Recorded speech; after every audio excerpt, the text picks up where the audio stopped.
Welcome to the acclaimed podcast, The Deep Dive, featuring your esteemed hosts, Andy Monitor and Drew Dinzik, powered by BetSperts. Welcome to The Deep Dive. Andy talking Carolina Panthers today. I hope you're still enjoying your time in Las Vegas. It looks like it's about to get hot out in the desert. I'm excited to head your way, but it's going to be 110 on Thursday. Ooh.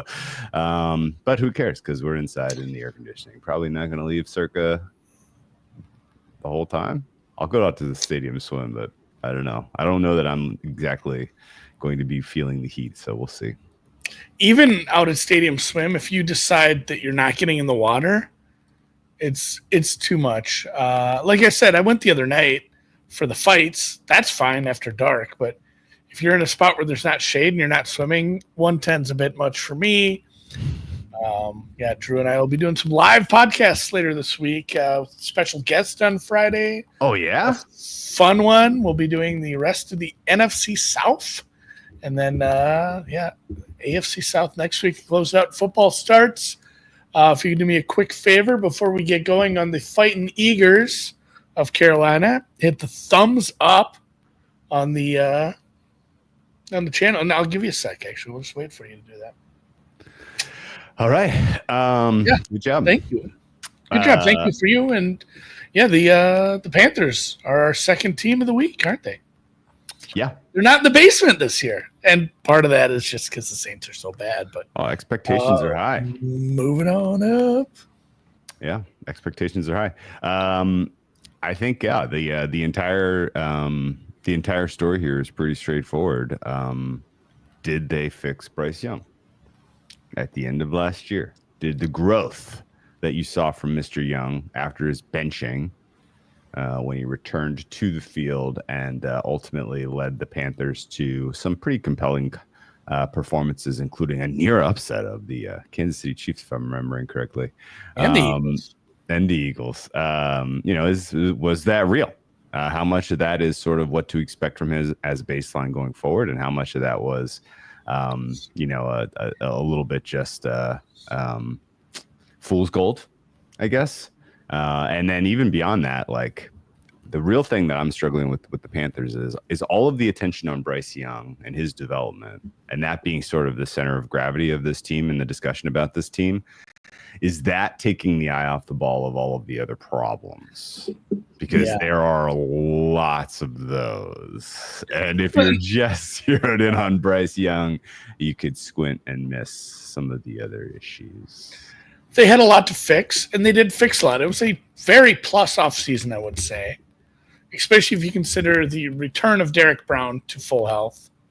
Kind of a little bonus because he only got one game out of him last year. But, there's still big holes in this roster. This is absolutely, in my mind, it would take 5 or 6 very surprising performances from key players to make this a in the hunt team come week 13, 14. It's still a bad team. Quarterback matters so much, and it was such a compelling story, like Drew said, that it's kind of taken the eye off the ball of this is a bottom 3 defense still, probably. This is not completely fixing the offensive side, and we're hoping and praying that like at least 3 rookies very much perform right away out of the gate in year 1 to help us even be competitive in some of these spots. But the 2024 recap story is basically Bryce Young. We mentioned the Derek Brown injury. There was other injuries on the defense. The defense was bad, and that was exacerbated by key injuries. Mm-hmm. Bryce was, we were a little over a season into him, and we were out. Like, this guy should never play it down again. He's broken mentally. He doesn't get it. He's never going to get it. He's too little. They went and spent all this money on these guards. The offensive line is clearly better, and he's not. Bench his ass. Dalton comes in. Decent game. Dalton plays okay. Do you remember the catalyst for Bryce coming back in? No, I don't. Andy Dalton car accident. Oh yeah. Weird. Like yeah. I kind of forgotten about that. And I ran. I'm like, sliding doors, yeah. crashing cars. Yeah, just kind of a goofy little thing. He wasn't seriously injured, thank goodness, but it was enough where it's like, well, he can't play this week. He's banged up. And then Bryce had some very akin to, I believe it was an Oscar-winning movie called Space Jam, where he acquired somebody else's powers like the Monstars did, taking it from somebody, because he just played differently. He played with a very different kind of confidence. And, the stats are good, not great. And truthfully, I don't want to become some Bryce Young apologist, but like there were some bad drops and there was some kind of bad play by the receiving core. He probably could have been even better.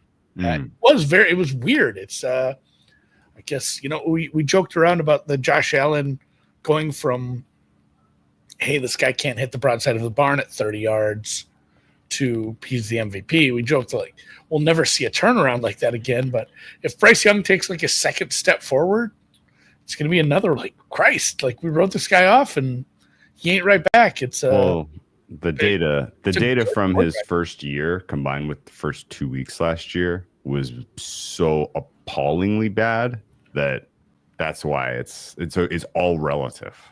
Yeah, no, but I'm saying I don't ever believe.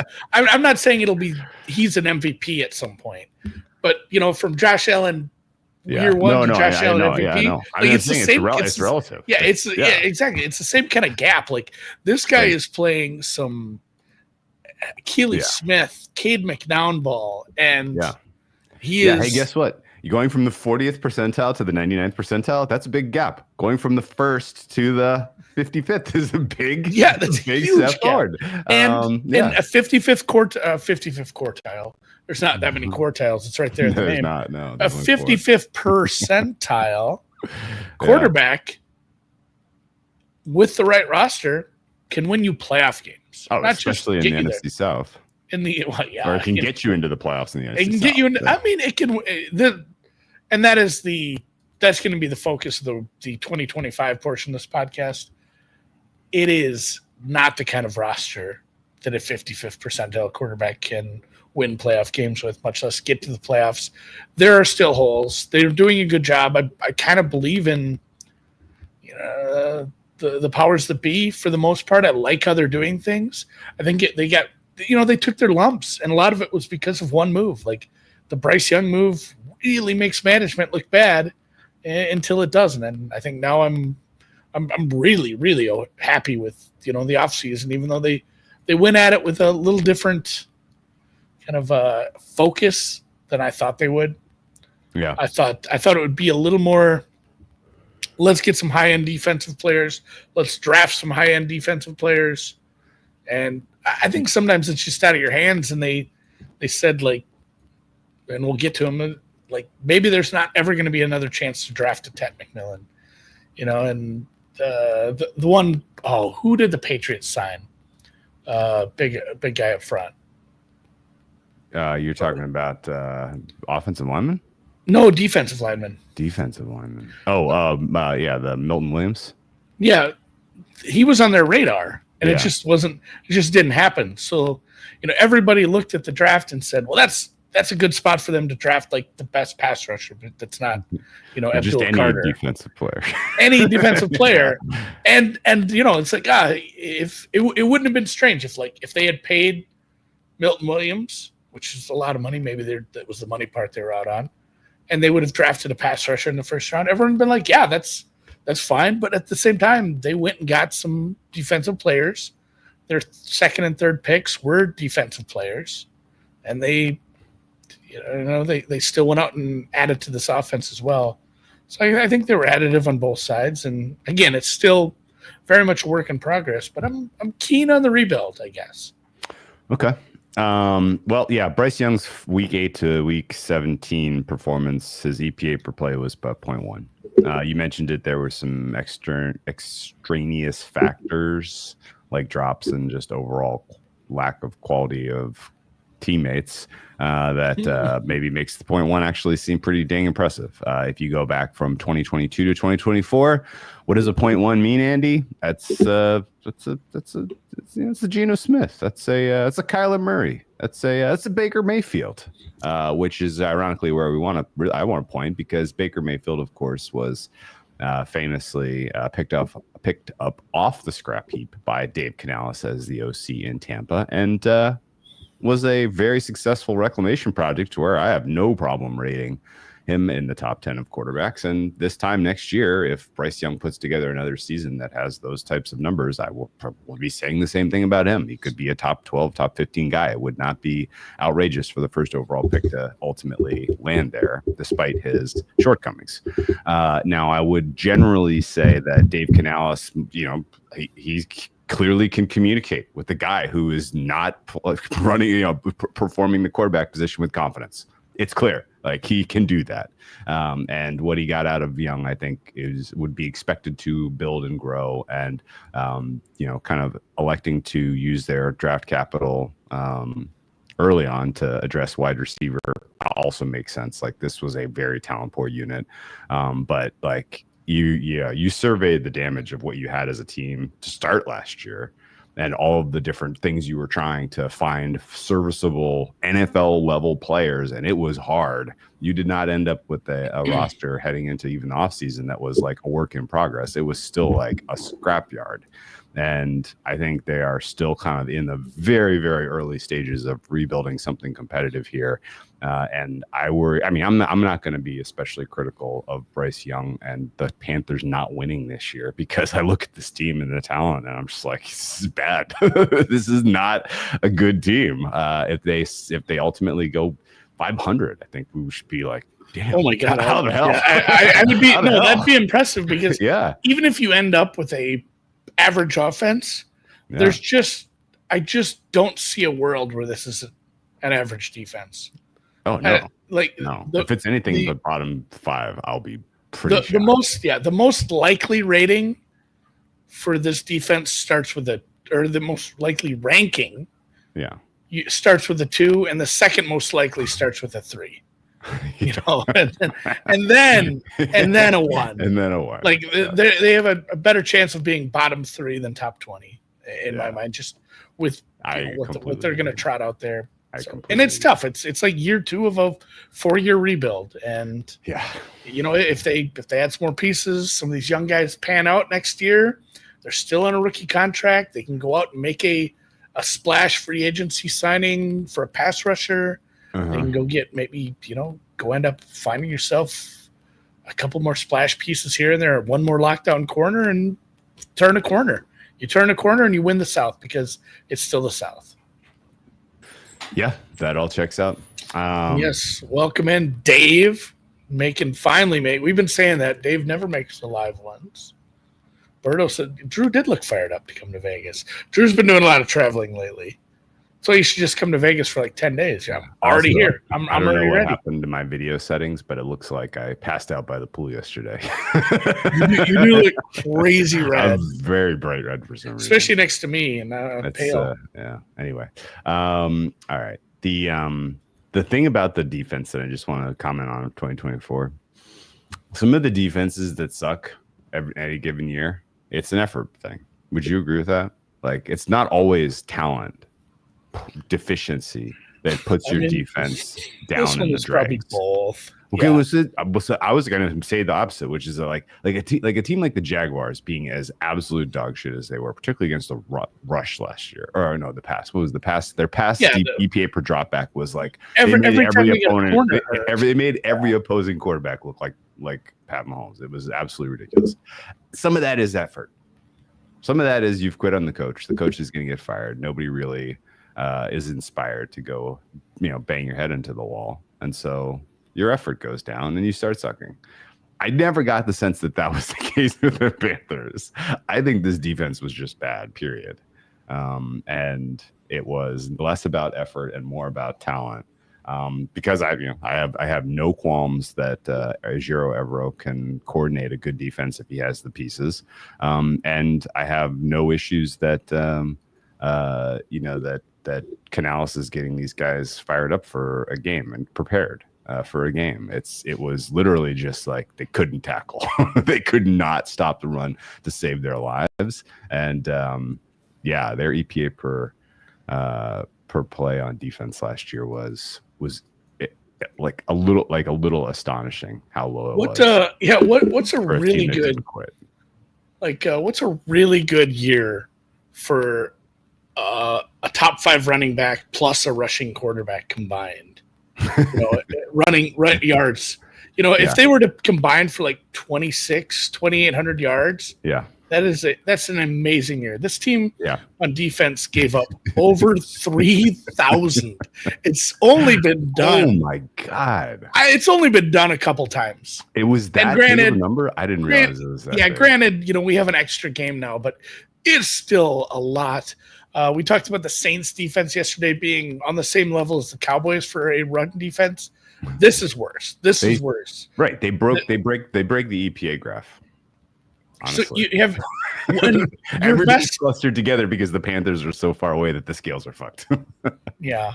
It's like, here's a picture of the universe plus a star on the other side of the universe, and we had to try to fit it. And Earth and Mars are really close. So it sucks so bad because let me just say that not only they didn't have the players, but then Derek Brown, and we're going to keep mentioning. Yeah, he's their only good defensive player. He was their only good defensive player, and he was a huge part of the rush defense, and just played one game. He played one game, right? And yes, over the balance of the season, the Panthers defense EPA per play allowed when you remove turnovers was 0.218. That is astonishingly poor. The next worst defense was the Jaguars at 0.166. The EPA per drop. What was it? Point what? 228?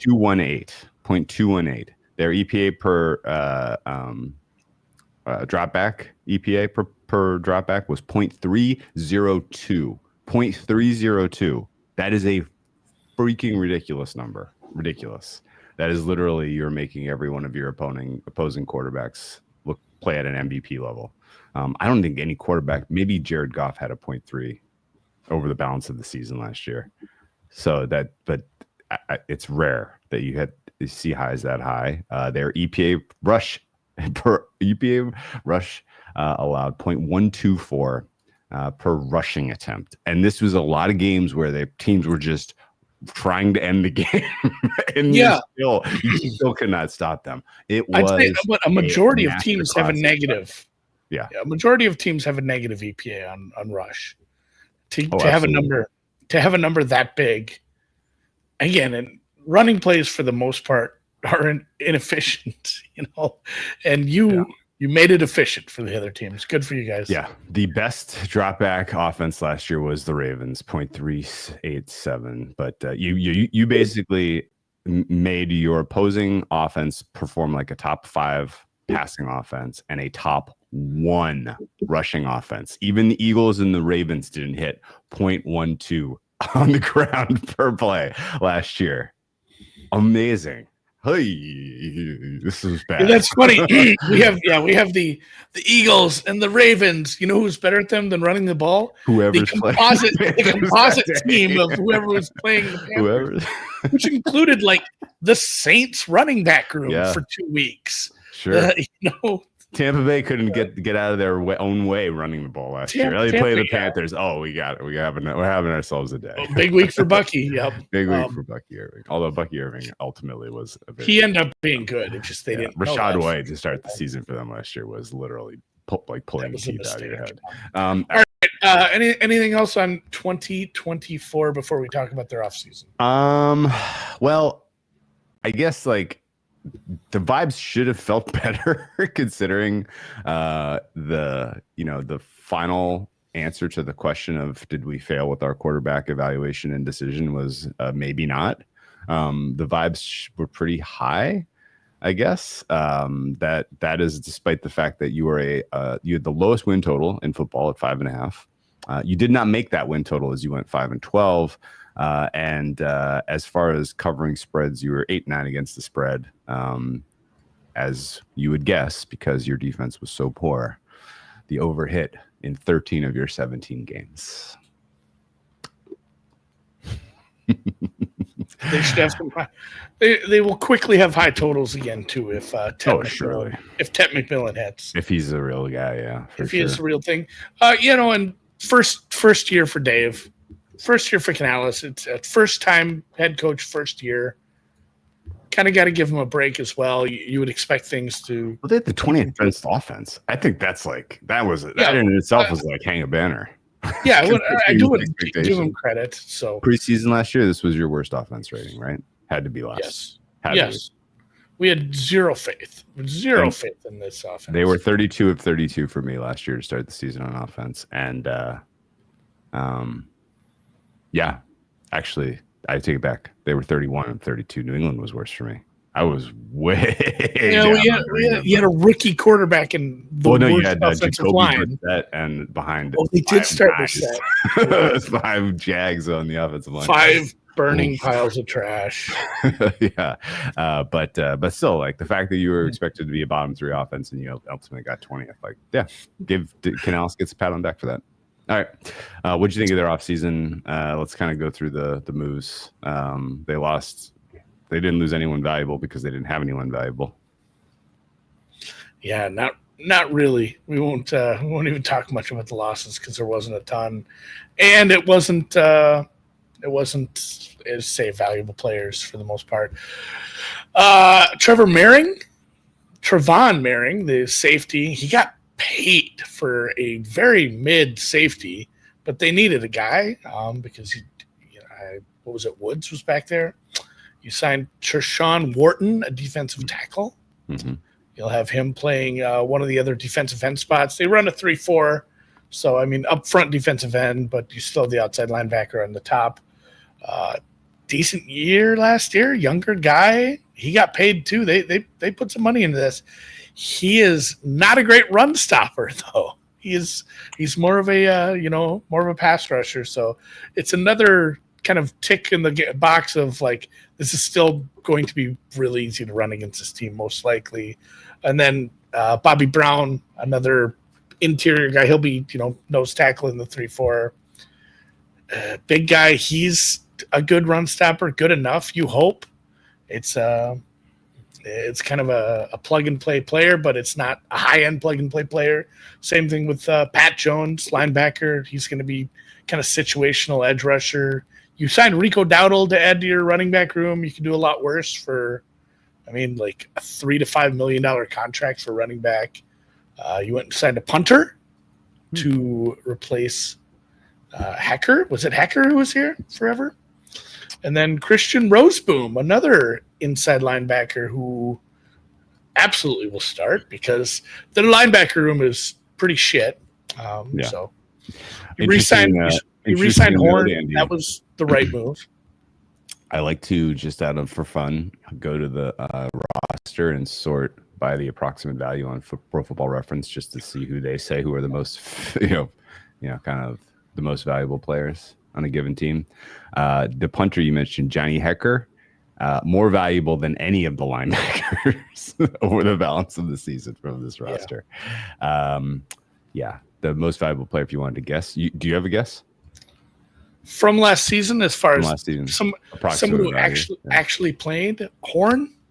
No, it was Chuba Hubbard.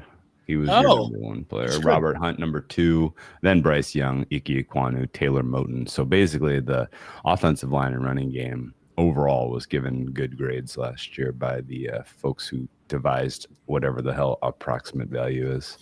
You know what they didn't sign? Any offensive lineman. No. Didn't need to. Your team continuity, baby. Yeah, it's continuity, yeah. This unit should be like borderline top 10, right? Is that saying too much? I'm pricing them just outside of the top 10, but their ceiling is very much inside the top 10. A lot of guys got re-signed to quick deals. The big deal was the J.C. Horn one. He's, I believe, if not the highest, one of the highest paid defensive backs now. 4 years, $100 million, 70 guaranteed. Michael Jackson to a smaller deal, but still you signed up a couple guys who you need to start.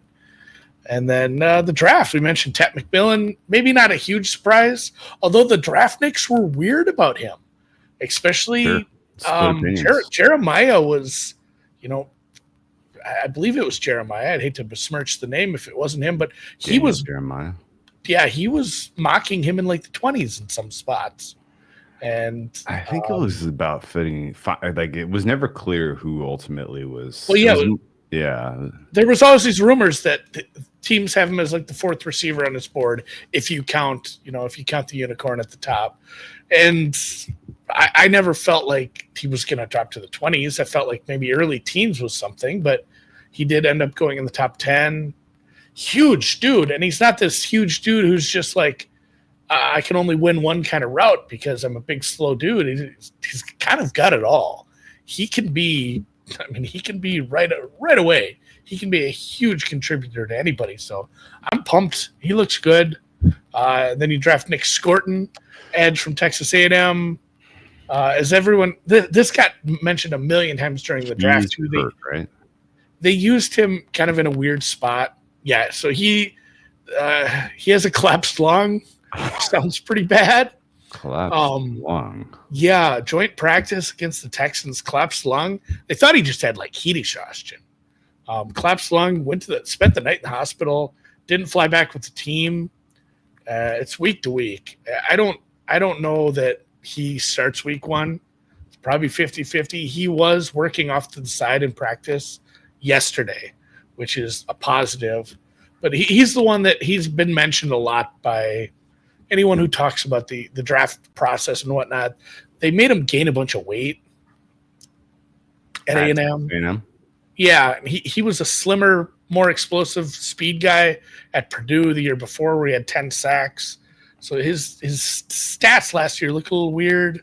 He could be pretty good. And this is what I mentioned too. We all thought maybe they'll take one of these high-end edge rushers. Scorton and Uman Milan, Princely from Ole Miss, they were both guys that were bandied around as, late first-round guys. Yeah, borderline kind of guys. So he's an even smaller. I thought they were pretty entrenched in round two, but the fact, limited draft capital, you may have gotten some players there. Yeah, you got a couple guys there, and Princely is another. He's a speedy edge guy. So you have a couple guys. You need him. Both. One of these guys. You need him to start performing because the pass rush was atrocious last year. Presumably, maybe not some guys that are going to help a lot with the run stop, especially Uman Milan. And from there, it was, you drafted Trevor Etienne, really fast running back, pass catching guy. He joins a running back room that could probably use one more guy. You drafted another safety that you're probably going to need for depth. Thin safety group. And then, round 5 and 6 were just, again, some depth guys, a defensive tackle, a tight end, a wide receiver. Much like the Saints you mentioned yesterday, Andy. We got a couple of aqua colored guys in the second and third level here, which is UDFAs.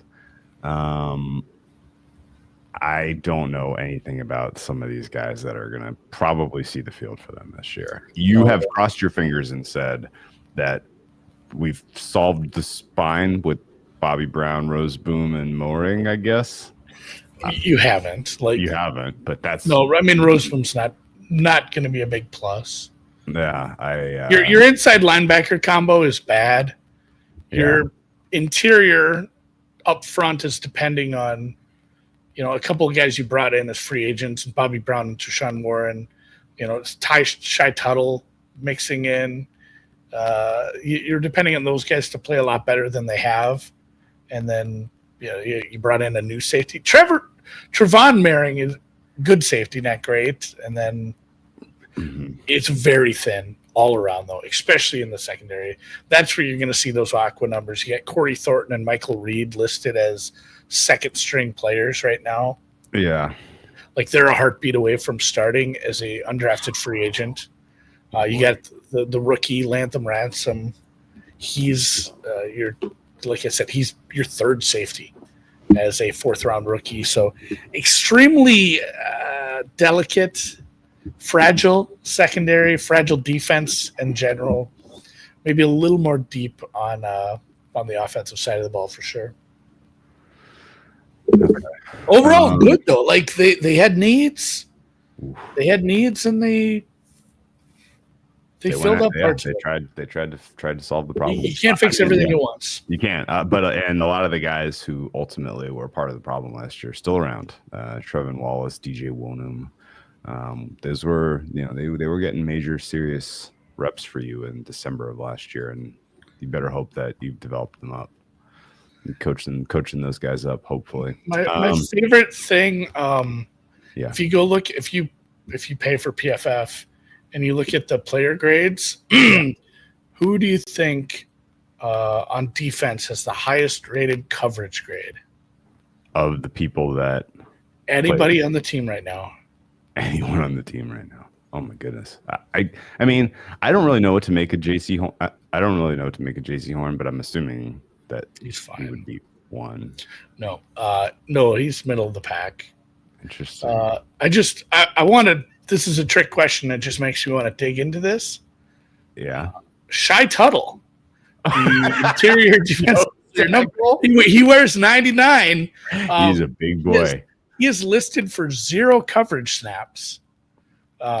610 snaps, so he has a 97.6%, 97.6 coverage grade. I'm assuming like a ball got knocked into his arms or something. I don't know how they gave him that grade. He doesn't have any coverage snaps. Yeah, Shy Tuttle is 300 pounds. If he's an inch. Hey, back in 2019, Andy, he had a pick, an interception for 19 yards when he was playing for the Saints. Yeah, I don't. He had 3 passes. He's got pass defenses, maybe. Sure. Batting balls at the line. Maybe he batted. Maybe he could have batted down like a screen pass or something. That counts. Sure. Anyway, it's a But no, in general, if you do sort by coverage grade, it's a tough hang. Mike Jackson's good, not great. Horn's good, not great. Trevin Wallace, not great. Like it's a bunch of guys who are playing and have not ever graded out. And to their benefit here, it was a very, very bad pass rush. That's not going to help anybody back there. Sure. Although your best pass rusher, Jadeveon Clowney's gone, so you're backfilling immediately. All right. The final question on the draft. McMillan. Are we really going to do this all year? Tetaroa. Full Monty here. Tetaroa McMillan. We're just supposed to adopt this vernacular. Do you think you are going to fail to adopt it, or do you think you just won't talk about him because it's annoying? I'm just gonna call him McMillan. I like the other guy. I like the guy. It's like, don't call me that. Call me Bill. I like that way better. Oh, yeah. Everyone should have a shorter name. Yeah. God bless. Okay. God bless Bill. All right. Yeah. So many. This is year 2 of a 5-year build a team up from scratch, from what I can tell you, and you may have a player in Bryce Young to build around. We'll find out. Let's look at the schedule. Is that good? Yeah. The schedule presented to you by our sponsors, Circa Survivor, Circa Millions 7, the Pro Football Pick'em contest. You pick 5 sides a week and try to win yourself $1 million. And a nice little blazer. Blue blazer, I believe. The coveted navy blazer. Blue? Is it more like a baby blue? Royal blue? I don't know. I think it's like a royal blue. We'll have to ask someone who would know maybe this week when we're talking to them. And then Circa Survivor, which of course is going to have a phenomenally awesome prize pool that you're going to want a chance to take a bite out of. Sign up in the desert, play from anywhere. Carolina, Andy, is dogs in all but 3 games. They're favored by 4.5 points when they host the Saints. They are favored by 1.5 points when they host the Falcons, and they are favored by 1.5 points when they're at the Saints. So those are 3 potential spots where you could win divisional games. Every other game on your schedule, you are a dog. Although there's a lot of soft spots here where they're just a little bit of a dog. Not a very hard schedule. Would you agree? Yeah, bunch of coin flips. No, this is a divisional theme. All the NFC South teams are going to have pretty soft schedules. This is a lower end schedule, and you have a weak division what does that say when the 3 easiest games on your schedule are in division? That's embarrassing for the division, honestly. But yeah, the Miami, Dallas, New York, Seattle, a bunch of spots where it's inside a field goal. Even Jacksonville, New England, Arizona, Atlanta, the Rams, Tampa Bay. We'll see how that Tampa Bay number ends up. A bunch of spots where it's 3-4 point games. You only have 4 really bad spots where you're getting Buffalo off their bye. You're getting Green Bay in Green Bay, and at least it's not too late. It's still just November. It can be cold up there. Monday Night Football in the Bay. I mean, not really, but at San Francisco, within at the Field of Jeans, within a mile, within an hour of the Bay, at San Francisco, primetime, tough game. And then closing the season at Tampa Bay. Are you picking up that noise on my end? My neighbor has the most annoying tone, hedge trimmer. It's just absolutely brutal. Are we trimming up the palm trees? Every Tuesday. You know what I'd say to him? See you next Tuesday. A little bit. I'll close the door. So the good news for you is you're not really huge dogs like the Saints were in a million games. Touchdown dogs, Buffalo, Green Bay, San Fran, Tampa. Four likely losses there. But if your offense is scoring into the 30s on any given week, then you could potentially win some of these contests.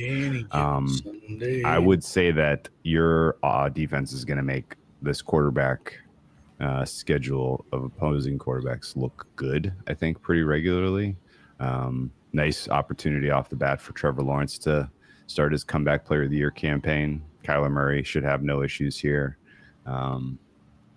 This young quarterbacks are going to be just presumably delighted up against this group with the weakness of the pass rush and the questionable coverage that exists, and the fact that the complementary running game is going to be very effective. This is the task is pretty straightforward. You're going to need to be a very effective offense. You're going to need to have some ball control on top of being able to have some explosive plays. And in those games where you are performing well offensively, you have a chance to win. I don't know what else to say, man. 7 implied wins on the schedule. That seems a bit rich, but not super far off where I think they probably land. Like 6-7 wins, a small step forward from their 5-12 record last year, seems reasonable. My number is 6.5 for my implied wins with my ratings. 6.5 for me. That sounds right. The fact that you got to play Buffalo off of their bye. Late bye stinks. Buffalo off the bye stinks. After your bye, you got to play 2 teams that are getting extra rest in Tampa and Seattle, coming off of Thursday nighters, presumably. Then the Atlanta San Francisco double dip. It's not far to Atlanta. It just stinks that you have to go through the rigmarole of leaving town, coming back, missing missing part of your regular home schedule, and then do it again and travel way across the country to the West Coast. You do get an extra day in there, but it's a tough game. Kind of a bad travel spot there for the most part. Actually, a bad travel to start the season. 3 of the first 4 on the road, including you got to go down and play in the sweltering heat of Jacksonville, Florida, week 1, and then out to the desert in Arizona. That's not a lovely flight. It's not that far, but it's not that easy. Sky Harbor's really nice, though. Sure is. You know where Sky Harbor's not, though? It's not very close to Glendale. You got to drive way the hell out to Glendale. New England. I didn't think of that. The stadium. New England, week 4. So, lot of travel early could put some miles on your young team. And then very favorable travel from week 5 to week 11. Just everybody coming through Charlotte. I don't know. It's not a very remarkable schedule from what I can tell you, and I don't think ultimately it is. I don't see enough about having a soft schedule like this that suggests a surprising leap forward, right? Like, you're playing some tough defenses in the mix here. Not until week 7, I guess. So I think the main concern for a team like this is just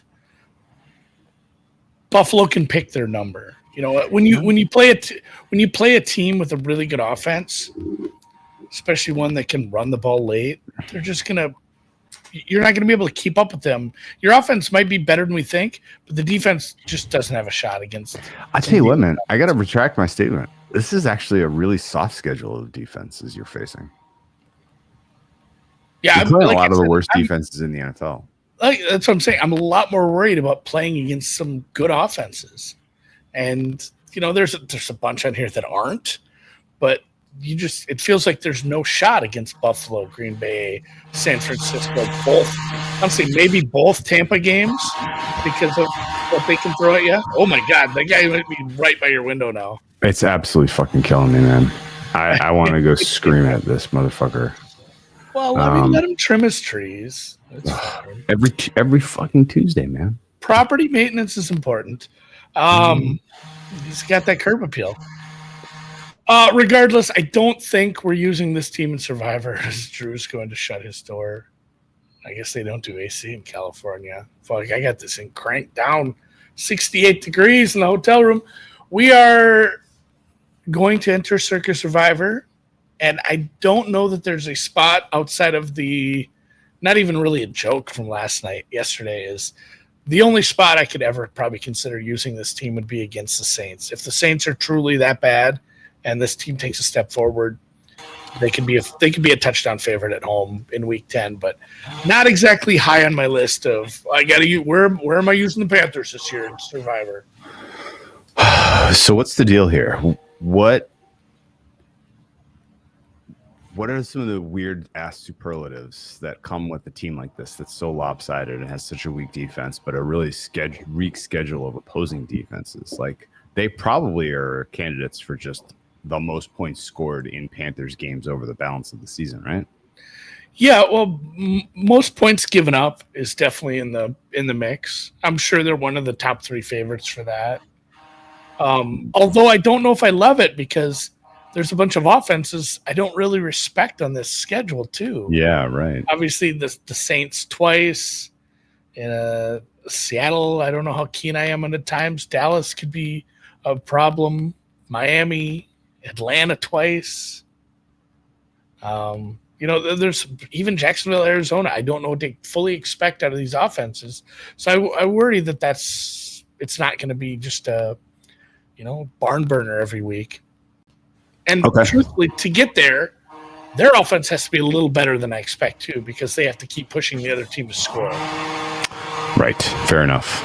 All right. I'm going to keep thinking about this. I'm not sure exactly what to do with the Panthers yet. I have zero action on them anyway, in any which way. You could, if you were really bullish on this team, there's a case to be made to win the division. Just a little bit of Tampa Bay regression, and Tampa Bay is a 8 or 9 win team, and that's the ceiling for this team. It's like a 500-ish team. Like, it would take. I'd need a big price. I don't think the price is quite big enough for me. You played Tampa Bay late in the season when presumably Wirfs is back and healthy, and maybe Godwin's back in the fold too. Like, it's kind of the wrong time to play Tampa Bay. You need to beat them. You need to split with them if you're going to win.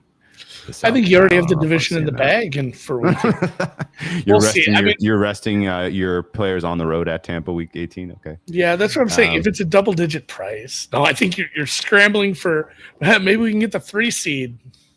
If you truly are leading the division at that point, I think it's a stretch. But yeah, there's not much else I want to bet. All right.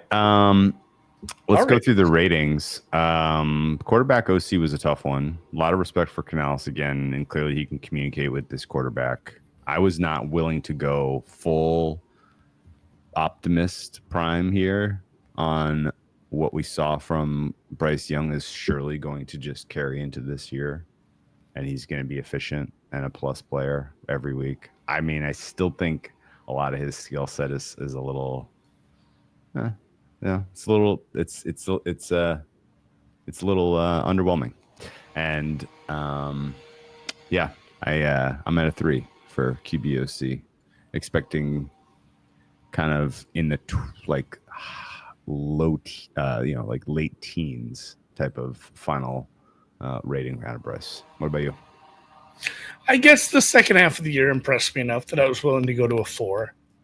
If you look at the overall numbers for Bryce and you really downweight the beginning of the season and forget that 2 years ago even happened, it's still not average, but it's closer. It's closer, and I'm expecting like 80% of the highs from last year, another year of the offensive line, just a second year of Canales and Idzik working together to scheme an offense. I have higher hopes, so I'm at a 4. Okay. I'm maybe being an asshole on purpose because I feel like there is a collective wish that Bryce Young would be good in the media landscape broadly. And I'm just like, all right, good luck with that. I'm just going to be on the sell side of that, hopes and dreams. And while I, perfectly fine if he ultimately puts together a multi-year career and he makes a Pro Bowl, fine. But I'm not really ready to. I mean, I put it at a 4, Drew. I'm not putting him in the. No, I know. No. I'm saying like three feels like shade. It does, considering what he did from week 8 to the end of the year last year, and I'm fine with that. Is kind of where I'm at. He still did have some games where it wasn't clicked. It didn't click. The loss to the Cowboys, he was awful. The loss to the Buccaneers week 17, he was awful. When he had positive games, they weren't like splash bang awesome positive games. They were fine positive games. The only week of the entire season where and actually here's my actual opinion. Ready? Week 18 against the Falcons, he padded his stats that make the entire week 8 on sample look much rosier than they are.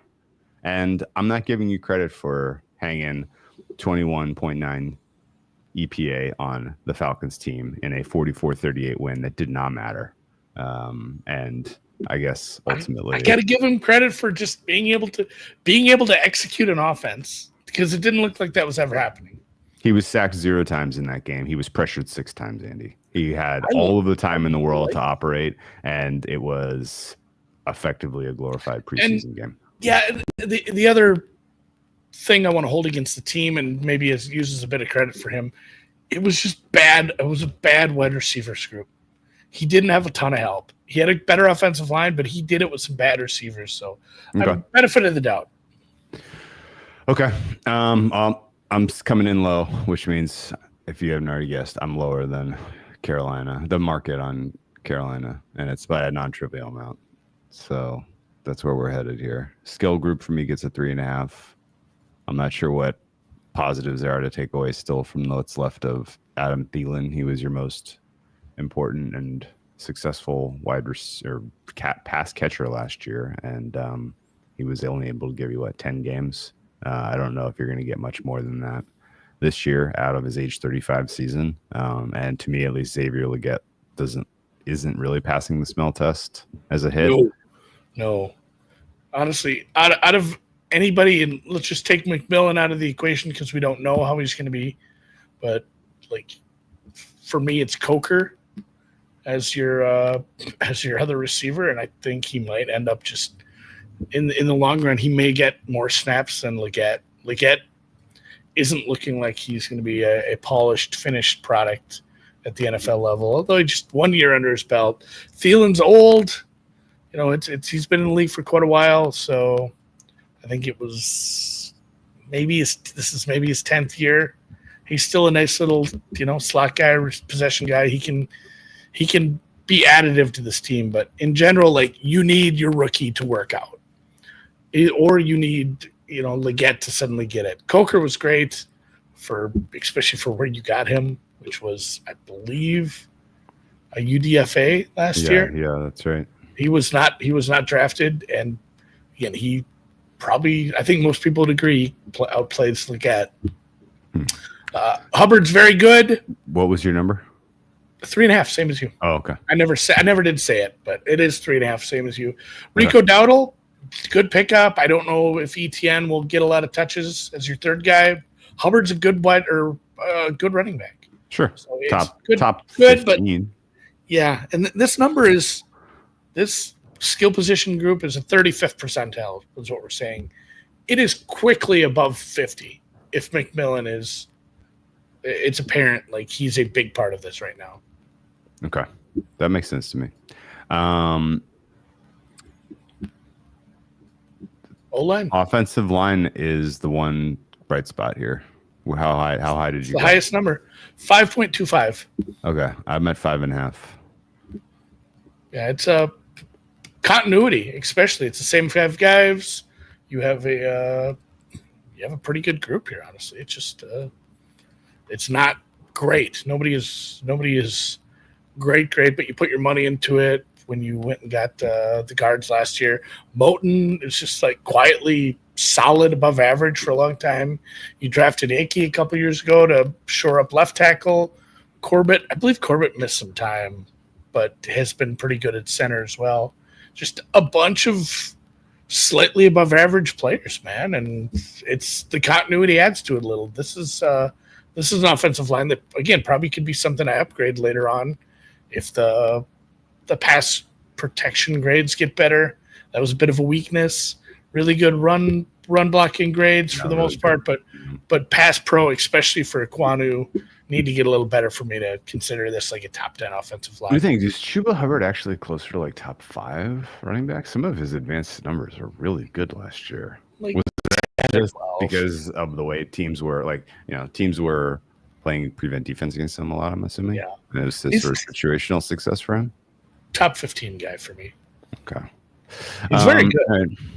Right. They are the 26th best offense by my numbers. So I'm coming in lower than they ultimately finished last year. So maybe this is a little bit of a I need to do some soul searching about whether I think. Yeah, this is a big. We'll have to clip this part too. Just Drew says, "Fuck you, Eric Eager. I don't think you're shit." I'm kidding. You know we love Dr. Eric. I mean, just remembering 2023 makes me worry that you could absolutely be right, and something happened in the last 8 games, and we'll never see it again. Yeah, I think that something might have happened in the very last game, and that's kind of being over-remembered, being over-emphasized, upweighted, because it was the last thing you remember seeing. All right, 2.5 for me for run stop. This is a bad run defense. You know what mine was last year? 0.5. 0.1. 0.1. Close the season. It was Drew. Like literally, if you go back and look, 10 years, it may be the worst run defense ever to play football as far as any metric you can find. So I upgraded them to a 2.25 just because Derek is back. And you know what is kind of noteworthy? You know who has 3 very bad run defenses? Carolina, New Orleans, and Atlanta. Bucky Irving and have run away with the rushing title this year. Bucky 2K. We should bet that just because that's fun. Kind of seems like that's. I'm gonna try to find crazy. a prop on Bucky to. Fucking, I'll take his over. You should never take an over on a running back's yards. It's death, in general. Like if you bet every under every year at like Pinnacle Close. It's like a 20% return because you know what happens to running backs? They get hurt. Not even like he blew his ACL. Yeah. It's like he's not gonna play as much, or he missed 3 games with an ankle sprain because he gets hit 20 times a game. Yeah. Shit just happens. But Bucky 2K might be a thing. Carolina's pass rush number for me is 2.0. I'm a little higher than you here. I went 2.8. Okay. I have. Obviously, the Scorton thing sucks because he might not start, and I'll have to drop it down. But I have faith that the rookies will be able to do something. Okay. Because this number was very low last year. It was one of the worst at getting pressure. It was bad. I think they were the worst. People focus on the historically bad run defense, but I think they were 32 out of 32 as far as getting pressure. That sounds right. Their pressure rate was 32 out of 32, and it was a big step down from Pats, Jags, Falcons to the Panthers. Yeah. I saw a tweet like that the other day where there was a team that was like 29th at something, and someone had said, well, 29th. There's not a lot, they can't get much worse. And Seth Byrne, I believe, who absolutely would love to pounce on, but like that's a ranking, not a rating. It can absolutely get worse. Like, just because there's not some floor at 32, like you can be worse than the worst team ever to do it. If you get worse, like you put your mind to it. Yeah. There's numbers down there that haven't been explored, guy. All right. Coverage for me, 3.1. 3 flat. Okay. This is my 30th best defense. 31 for me. All right. Where are you at intangibles? Intangibles, I went with a 4.5. I'm at a 5.0. Special teams? Special teams, bad, 3.5. Okay. They did a lot of things bad, and they're breaking in a new kicker to replace the departing classic Eddie Pinero. So it is a kicking competition between Matthew Wright, who spent time with about 6 teams, and Ryan Fitzgerald, a UDFA, another guy. Both of your return, like kickoff and punt return, is going to be rookies. Trevor Etienne and Jimmy Horn are going to be a big part of that. So you're putting a lot of faith in special teams and guys who haven't done it. You have a new punter on staff. Not that Sam Martin's bad, but you have a lot of unknowns. And you're going to have to replace your long snapper before soon. I sound like the guy at the shop who, after you get an oil change. Boy, ball joints. You're gonna have to do that soon, guy. You might want to think about that next time. Well, he's 39. He's been there forever. I think they may have even drafted him in like 2011 or something. I got a boogie for a 2, so let's wrap this up. Okay. Great pod. I am a minus 3.94 for the Carolina Panthers. That is relative to the minus 3.27 that the market has. So good luck betting the Panthers this year, team. I will not be with you. Where are you? No, the best bet for Panthers is Bucky Irving, 2,000 yards. Bucky Irving, Y2K. 2,000 yards. For a 2 o'clock meeting, or do you have to poop? No, I have a 2 o'clock meeting. Okay. It's a lot funnier the other way.